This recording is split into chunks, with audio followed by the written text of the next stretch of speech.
簡單嘅分享啦。今日咧就又係食到呢個合桃蛋糕啦，係啦，咁啊，即係都係一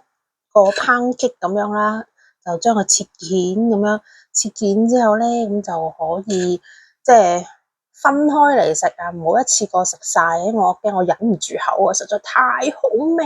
啦，係啦，咁啊係啦，咁啊睇清楚呢個，有冇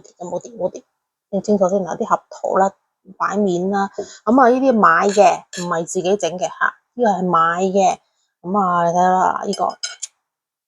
係啦，咁啊即係為咗飲食健康，係為咗食甜點啊，係啦，啲 cheat meal 啦，咁啊再配翻一壺嗰啲咩 Twinning 倫敦 Twinning 嗰個300年歷史嘅茶葉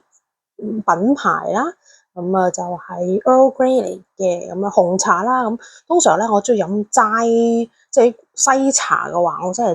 齋飲即係齋茶嘅，我好少落奶落糖，唔係好慣嗰種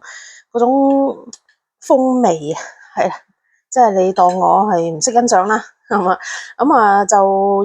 我又會沖定一壺綠茶啦，又有香片啦、普洱啦咁樣嘅，咁其實我係飲好多茶嘅。我亦都飲好多咖啡嗰啲人嚟嘅咁樣，咁所以即係啦。咁如果今日咧飲咗唔同類型，即係飲唔同類型嘅茶咧，就唔飲咖啡啦。飲咗咖啡咧就飲少啲茶啦咁樣嘅。咁係啦。咁啊呢個係甜點啦。咁啊呢個係 afternoon tea 啦。咁啊分享到呢度咁啊，日啦。